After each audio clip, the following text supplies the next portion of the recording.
उत्तर प्रदेश से एक हैरान कर देने वाला मामला सामने आया है, जहां पत्नी ने अपने पति की हत्या कर हत्या के जुर्म में गांव के 3 युवकों को जातीय दुश्मनी दिखाकर रिपोर्ट दर्ज करा दिया। 3 युवकों में से 2 को पुलिस ने गिरफ्तार कर जेल भेज दिया, लेकिन पुलिस जब मामले की जांच पड़ताल की तो मामला उल्टा हो गया।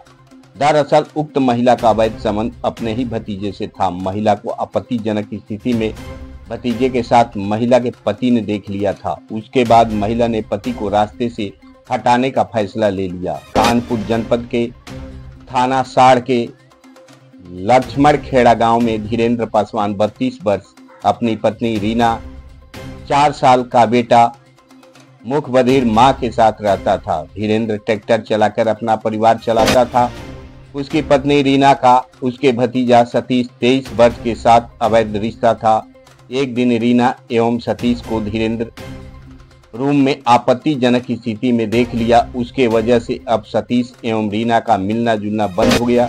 रीना ने पति धीरेन्द्र पासवान को रास्ते से हटाने की योजना बनाई। 10 मई 2025 की रात में रीना ने अपने पति के खाने में नींद की गोली मिला दिया।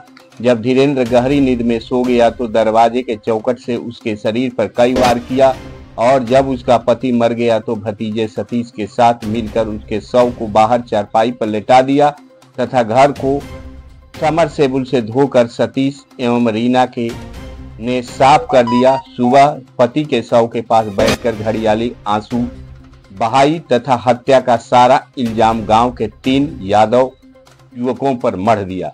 गांव में पहले से ही यादव एवं पासी समाज में तनाव था। पुलिस ने तीनों युवकों कीर्ति यादव, रविंद्र यादव एवं राजू यादव के विरुद्ध मुकदमा दर्ज कर लिया एवं 2 युवकों रविंद्र यादव एवं राजू यादव को गिरफ्तार कर हत्या के आरोप में जेल भेज दिया। मामले में नया ट्विस्ट तब आया जब पुलिस मामले की जांच की। चारपाई के पास ही केवल खून गिरा था और कहीं खून नहीं गिरा था तो पुलिस को शक धीरेन्द्र पासवान के परिजनों की तरफ हुआ।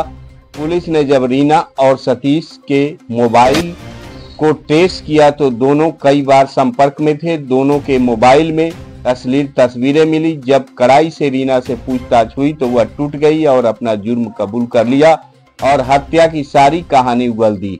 रीना के निशानदेही पर खून से सना सलवार तौलिया बरामद हुआ। दोनों ने मिलकर समरसेबुल चालू कर घटना स्थल का फर्श धोकर साफ किया था। मीडिया रिपोर्ट के अनुसार डीसीपी साउथ महेश कुमार ने बताया कि हत्या साजिश साक्ष्य मिटाने के आरोप में रीना एवं उसका भतीजा सतीश के ऊपर मुकदमा दर्ज किया गया है तथा निर्दोष फंसे तथा जेल गए हुए 2 युवकों के पक्ष में अब 169 की कार्रवाई की जाएगी। ऐसे ही सनसनी समाचार देखने के लिए आप तपोभूमि न्यूज चैनल को सब्सक्राइब करें, घंटी के बटन को दबाएं तथा ऑल पर क्लिक करें ताकि आने वाले वीडियो का समाचार आपको आसानी से मिल सके, सबसे पहले मिल सके। बलिया से वीरेंद्र सिंह की खास रिपोर्ट। बेटा क्या नाम है आपका? रीना। कहाँ रहती है? लक्ष्मण खेड़ा में। अच्छा, आज क्या घटना हुई है? आज रात में इनको किसी ने बुलाया था दारू पीने के लिए। ये दारू पी के आए थे रात में। पहले तो गाड़ी चला के धुली उली है फिर ये यहाँ पर आए अंदर। हमारे पास डॉक्टर साहब आए, बोले हमारे गुरु को चढ़ाने। हमने कहा आज अंकल जी न चढ़ाओ, कल चढ़ाना। ये से पता नहीं कहाँ निकल गए थे तो बउआ भी रो रहा था जिद सोने के लिए। तो हमने कहा बउआ को सुला दे। फिर ये कहने लगे, फिर आए कहीं से पी पा के तो लेट गए। तो आधे आधे पानी नीचे लिख रहे थे तो हमने इनको घसीट के ऊपर को लेटाया। फिर इनको हमने चद्दर उड़ा दी। हमने कहा मच्छर चढ़ना हुई थे, काट लेंगे अभी। तो इनको हमने चद्दर भी उड़ाया है। इन्होंने बोला खाना बन गया। हमने कहा खाना बन गया है। तो हमने कहा सब्जी थोड़ी कच्ची है, पक जाए तो मिला रहे हैं। फिर हम मम्मी सब लोग खाना खाए थे। खा उठ के दुकान तुम लोग खा लो और काका थे हम अभी बाद में खाना खाइबे, तुम लोग खाओ जाके खाना। तो हम बउआ खाना खिलाओ, मम्मी सब लोग खाना एक पास में 4-5 जने रन खाओ बैठ के एक के बाद में। यहाँ जीप पर के सो गए। इनका जगाव है तो कहते हैं स्वामन दे उनका। तो इनका उड़ा के चद्दर हम लोग अंदर चले गए। बउआ कहते हैं मम्मा तुम्हारे संग लेटी पे तो हम वही के संग है। वही का सुहावा के चक्कर है मम्मा वहीं पर के सो गए ना। मम्मी बउआ तीनों जने तकत में अंदर। और वो जौन आदमी है होते हमारा गल्ला लेकर आए। क्या नाम है उसका? कीर्त कुमार ना, उसे बड़ाईती कहते हैं। कहाँ के निवासी है? वो लक्ष्मणी खेड़ा का यादव। पिता का नाम क्या है? उनके पिताजी क्या नाम है? उसके पिता का हमको नाम नहीं पता है सर। अच्छा, तुम्हारे पति क्या नाम है, क्या करते थे? ये हमारे धीरेन्द्र है, इनको धीरेन्द्र नाम है। और ये ट्रैक्टर चलाते थे, खुद की गाड़ी थी। अच्छा, कैसे क्या घटना हुई और कितने समय आप लोगों को जानकारी हुई है? हम लोगों को सुबह जानकारी हुई, जब सो के उठे एकदम, तो हमने कहा मम्मी आज ये कह रहे थे भाई भी तबीयत नहीं सही रहती, तो अब सब लोग घाटमपुर चलेंगे, दवा करवा के आएंगे। तो हमने कहा मम्मी इनको भी उठाओगे तो उठो, भूसा ले आओ, जाके चलना है जल्दी, जुड़े जुड़े कराए आएंगे दवा घाटमपुर से। बस जैसे इनका चादर जगाने के लिए खोलो तो बस जैसी हालत में हमको मिले। अच्छा, पुलिस को सूचना दिया तो पुलिस मौके में आई थी क्या? पुलिस को हमने 1076 पे भी कॉल की थी पहले, शिकायत की, आदमी धमकी पे धमकी दे रहा है। कब शिकायत किया था? आज से कम हमको लगता होगा। हाँ, इससे हुई है। कौन धमकी दे रहा था? यही बड़ाईती अच्छा। कीर्त कुमार धमकी पे धमकी दे रहा था। फिर हम थाने गए। कौन से थाने गए थे आप? ये साड़। अच्छा। वहाँ के हल्के इंचार्ज, उनका कुछ नाम लिखा है, वो यहीं पे है, आए हैं। उनको हमने अपनी पूरी बात बताई कि सर आना जरूर, वो आदमी नहीं सही है, वो अपनी औरत को जब मार सकता है तो हम लोगों को क्यों नहीं कुछ कर सकता है? जब अपनी औरत को जब बंद कमरे में आग लगा सकता है तो हम लोग किस खेत की मूली है? बताया सारी बातें, लेकिन पुलिस थाने से भी नहीं आई। जब वहाँ से नहीं आई, हमने फिर 1090 पे कॉल किया। वहाँ से 112 नंबर आई, वो सुलहनामा करा गई। उसने बोला 3.5 कुंटल इनका गेहूँ आप दे देना आज। और क्या कहते हैं, कल है संडे, सोमवार को इनकी गाड़ी जब बनवाने जाओगे तब ये तुमको क्या कहते हैं 10,000 रुपए देंगे। जब इनकी गाड़ी बनवाते कहते हैं हाँ सर बनवा देंगे गाड़ी। झूठ पे झूठ बोलता रहा।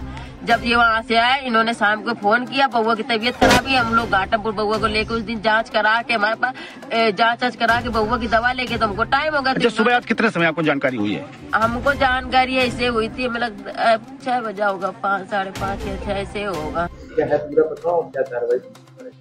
देखिए, जैसा कि आप जानते हैं, थाना सांड में लक्ष्मण खेड़ा गाँव में 10 तारीख की रात में, 10 मई की रात में एक धीरेन्द्र नाम के व्यक्ति की, जो घर के बाहर सो रहा था, उसकी हत्या कर दी गई थी, जिसमें घर परिवारजनों के द्वारा गांव के रहने वाले कुछ लोगों के नाम दिए गए थे और उनकी उससे कुछ रंजिश चल रही थी, इस आधार पर नाम दिए गए थे। नामजदगी के आधार पर पुलिस के द्वारा 2 लोगों की गिरफ्तारी की गई, उनको जेल भेजा गया। उसके पश्चात पुलिस ने उसमें गहराई से जांच की, विवेचना की और गहराई से जांच करने में प्रेम प्रसंग का प्रकरण सामने आया, जिसमें मृतक की पत्नी और मृतक का भतीजा, जिसका नाम सतीश है, इनके बीच में प्रेम प्रसंग था, जिसकी जानकारी मृतक को हो गई थी, जिसको लेकर घर में विवाद भी हुआ। और उसके बाद मृतक की भतीजे और वाइफ ने योजना बनाई मृतक को मारने की, और जिस रात योजना बनाई उस रात उसको, मृतक को खाने में नींद की गोली दे दी गई ताकि घटना करने में आसानी हो। उसके पश्चात लगभग रात में 10 से 10:30 बजे के बीच में मृतक की पत्नी ने जो वहाँ चौखट लकड़ी की रखी थी, उससे उसके सर पे वार किया कई बार, जिससे वो मृत्यु कारित हो गया। उसके पश्चात रात में करती धुलाई की, क्योंकि छींटे पूरे घर में फैल गई थी ब्लड की, और सफाई करने के बाद फिर इन्होंने योजना बनाकर मोबाइल वगैरह अपने तोड़ दिए। और उसके पश्चात पुलिस ने आगे की इन्वेस्टिगेशन की और इन दोनों का चालान किया, दोनों को जेल भेजा गया।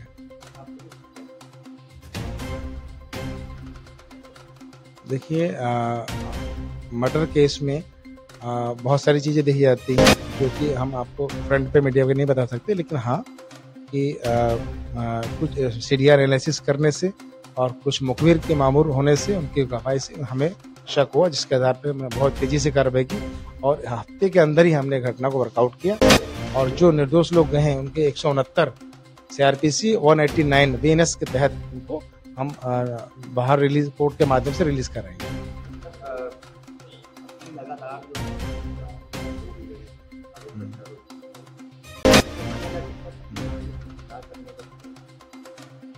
बिल्कुल निश्चित रूप से पत्नी ने नहीं, बल्कि उनके घर वाले और भी जो लोग थे, जो मारने वाला था उसने भी गुमराह करने की कोशिश की, भतीजे ने, और सभी ने, क्योंकि नहीं तो शक इन्हीं के ऊपर जाता था, उन्होंने गुमराह किया और जिनसे रंजिश चल रही थी उनको इसमें फंसा दिया।